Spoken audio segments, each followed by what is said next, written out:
안녕하십니까? 과학이란 무엇인가의 정우현입니다. 벌써 시리즈의 4번째 마지막 시간인데요. 오늘은 과학은 인간에게 무엇을 말해주는가 라는 제목으로 생각해보는 시간을 가지고자 합니다. 저는 오늘날 우리에게 이 세계관을 심어주는 학문 분야는 모두 2가지 주제에 대해 말하고 있다고 생각합니다. 그 2가지는 바로 세계와 인간입니다. 첫째, 세계는 무엇으로 되어 있는가? 그것은 어떤 모습이며 어떻게 형성되었는가 하는 것이고요. 둘째는 인간은 어떤 존재인가? 그래서 우리는 어떻게 살아야 하는가? 라는 것이죠. 이 2가지 주제를 다루는 학문을 폭넓게 말했을 때 흔히 철학이라고 부를 수 있을 텐데요. 이 철학의 양 극단에는 각각 신학과 과학, 다시 말해 종교와 과학이 놓여 있다고 볼 수 있습니다. 이 종교와 과학은 서로 어떤 관계인가요? 제가 일부러 양 극단에 놓여 있다고 표현했는데요. 보통은 이렇듯 종교와 과학이 서로 배타적이면서 양보 없이 대립하는 관계로 이해되고 있죠. 이런 관점에서 생각할 때 가장 많이 언급되는 사례는 역시 이 갈릴레이의 종교 재판일 겁니다. 중세의 권력을 잡고 있던 이 종교의 권위가 진리를 밝히려는 과학자를 탄압했던 사례로 흔히 해석되죠. 이 세계와 인간에 관해 종교가 전통적으로 다루어왔던 문제를 이 과학이 새로운 근거를 바탕으로 논리적이고 이성적인 해석을 시도하기 시작하면서 이 둘 간의 충돌이 일어나게 되었다고 볼 수 있습니다. 그러나 이 갈릴레오의 종교 재판을 이 과학과 종교의 갈등으로만 인식하는 것은 어쩌면 순진하고 편협한 생각에 불과할지도 모릅니다. 왜냐하면 다음과 같은 이유들을 예로 들 수 있는데요. 첫째, 코페르니쿠스가 지동설을 주장한 것은 이 천동설을 무너뜨려서 종교의 모순성을 지적하려던 의도가 아니었다는 겁니다. 당시에 이 천체 관측 결과를 가지고 이 천동설을 그대로 고수하려면 80개가 넘는 주전원을 도입해야 하는 등 이 불합리한 보조 장치가 너무 많이 필요했는데 이것을 지동설로 이론을 바꿀 경우 측정값이 정확하게 맞아 떨어질 뿐 아니라 미학적으로도 더 우아해 보였기 때문이었습니다.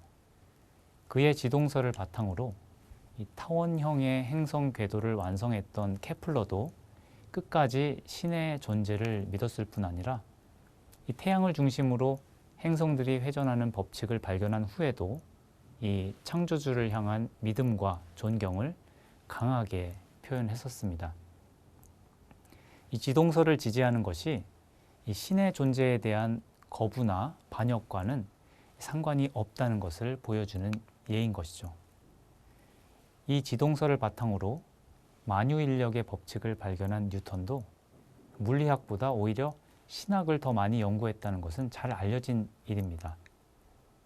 둘째, 아리스토텔레스가 우주의 중심에 지구가 놓여 있다고 맨 처음 주장했고, 이어서 프톨레마이오스가 이 천동설 이론을 집대성한 이래로 거의 2000년 가까운 오랜 기간 동안 이 천동설이 사람들에게 진리로 받아들여졌는데요. 그 기원을 살펴봐도 천동설은 종교가 시작한 주장이 아니었습니다. 오랜 시간 동안 아무도 그에 대해 반론을 펴지 않은 이유는 이 종교적인 이유가 아니라 누가 봐도 천동설이 가장 직관적이면서 아무런 문제를 느낄 수 없는 자연스러운 해석이었기 때문입니다. 이 지구 중심의 천동설은 당시 과학계에서도 주류이자 정설이었던 거예요.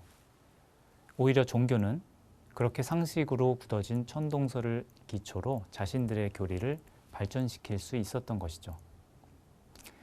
셋째, 과거의 종교는 천동설을 통해 이 지구와 인간이 우주의 중심이라는 사실을 그렇게 자랑스럽게 생각하지 않았다는 겁니다. 프톨레마이오스는 그의 천동설을 집대성한 알마게스트라는 책에서 이 별들의 규모에 비하면 이 지구는 수학에서 말하는 점처럼 없는 것이나 다름없다라고 말했습니다. 그리고 신학대전을 썼던 이 중세의 가장 유명한 기독교 철학자 토마스 아퀴나스도 비슷한 의견을 말했어요.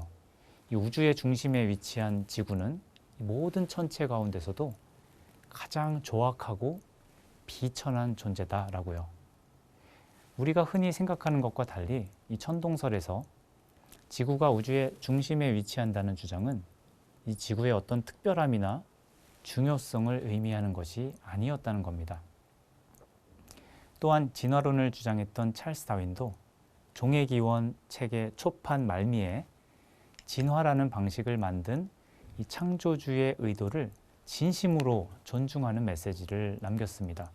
물론 다윈은 나중에 기독교 신앙을 부정하게 되기는 했지만 그의 소심한 성격 탓에 자신이 주장했던 진화론과 이 신앙의 양립 가능성에 대해서 죽는 날까지 고심했다는 기록이 남아 있습니다. 오히려 이 다윈의 이론을 정치 사회적으로 이용하려고 했던 당대의 지식인들, 예를 들어 토마스 헉슬리나 허버트 스펜서 같은 사람들이 이 기독교에 대한 반발을 노골적으로 표시하는데 이것을 이용했다고 보는 것이 맞습니다. 중세 시대에 이 종교 때문에 과학이 쇠퇴했다는 주장은 사실 유럽에서만 맞는 말이었어요. 같은 중세 시대에 이슬람 세계는 오히려 종교 정신으로 인해서 과학의 전성기를 맞았습니다. 이 소위 암흑 시대라고 불렸던 유럽과 달리 당시 이슬람교는 이 과학적인 지식을 쌓는 것이 알라를 기쁘게 하는 일이라는 믿음 아래 이 과학을 최우선으로 발전시킨 것이죠. 이때의 이슬람 세계에서 발전된 과학은 십자군 원정을 계기로 다시 유럽으로 전해져서 이 과학혁명의 밑거름이 될 수 있었습니다. 어쩌다가 종교는 과학의 지극히 적대적인 세력으로 이미지가 굳어진 걸까요? 이것은 르네상스와 과학혁명 이후 자칭 계몽주의자라고 불렸던 여러 지식인들이 소위 이 중세 때리기에 집중했었는데 이때 이 종교가 인류의 이성과 과학을 무자비하게 탄압했다라는 것을 강조한 이 스토리텔링을 만든 것이 근대와 현대에 이르기까지 이 세계 지성사에 커다란 영향을 미치게 된 것이라고 해석할 수 있습니다. 미국의 사회학자 로버트 머튼은 과학혁명을 경험한 이후 이 17세기 영국 과학자 사회를 분석해 봤는데요. 1660년에 창립한 세계 최초의 과학단체인 이 영국 왕립학회의 구성원들을 분석했더니 회장이었었던 뉴턴을 포함해서 전체 구성원의 약 70%가 청교도였음을 밝혔습니다. 이것은 이 과학과 종교가 서로 양립할 수 없는 이 물과 기름 같은 존재가 아님을 보여주는 것 이상으로 이 종교가 과학의 발전에 상당히 기여했음을 말해주고 있습니다. 이 근대뿐 아니라 이 첨단 과학기술이 지배하고 있는 현대에도 이 종교는 사라지기는커녕 여전히 건재한 모습을 보여주고 있습니다. 오늘날 과학이 이렇게나 발전했는데 종교는 왜 사라지지 않는 걸까요? 하버드대의 고생물학자이자 진화생물학자였던 스티븐 제이 굴드는 이 종교와 과학이 서로 겹치지 않는 교권, 즉 비중첩 교권력에 해당하기 때문에 서로 다른 분야의 이야기를 하고 있는 것이라는 일종의 분리론을 주장했습니다. 이 자연에서 벌어지고 있는 현상에 대해 과학은 how, 즉 어떻게를 묻지만 종교는 why, 즉 왜를 묻는다는 것이죠. 과학은 fact, 즉 사실만을 다루지만 종교는 인간 사고와 행위에 대한 value, 즉 가치를 다룬다는 것입니다. 이러한 분리론은 이 과학과 종교를 아주 엄격하게 분리해서 화해와 평화를 이끌어냈지만 동시에 서로의 의사소통을 가로막는 일종의 비무장지대를 만들므로써 이 두 영역을 함께 다루고 싶은 지식인들의 입을 원천적으로 봉쇄했다는 평가를 받고 있기도 합니다. 지난 2014년에 프란치스코 교황은 바티칸 연설에서 이 진화론의 빅뱅 이론이 창조론과 배치되지 않는다라고 말했습니다. 자연의 진화는 이 창조의 개념과 충돌하지 않는데 그것은 진화가 일어나려면 먼저 존재들이 어떻게든 창조되어야 한다는 사실을 강조한 것이죠. 빅뱅 이론은 물론 무신론적인 의미를 담고는 있지만 유신론적 의미의 창조와 마찬가지로 무에서 유가 생겨났다는 사실에는 어긋나지 않습니다. 우리는 종교와 과학을 흔히 갈등과 대립의 틀로 바라보는데 익숙해져 있지만 이것은 절대적인 구도가 아니고 언제든지 해석에 따라 달라질 수 있는 문제임을 보여주는 것이죠.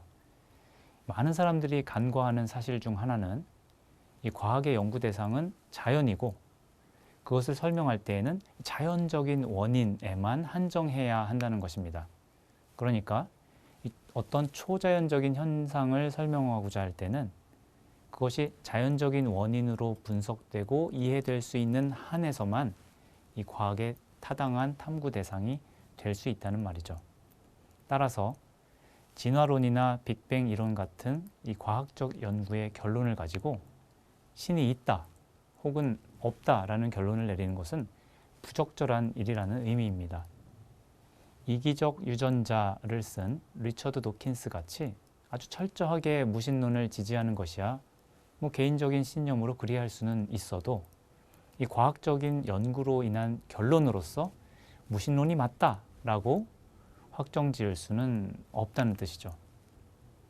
역사를 통해 종교가 그래 왔듯이 과학도 우리에게 하나의 세계관을 제시할 수 있습니다. 이 세상은 어떻게 생겨났는지 그리고 우리 인간은 어떤 존재인지 말이죠. 하지만 과학은 인간에게 진보나 행복을 약속하지는 못합니다. 또한 과학은 우리에게 어떻게 살아야 할 것인가를 말해주지 못합니다.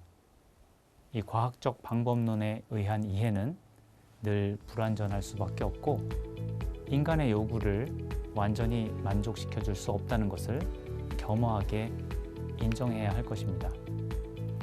이것으로 과학이란 무엇인가 강의 시리즈를 모두 마치겠습니다. 시청해 주셔서 감사합니다.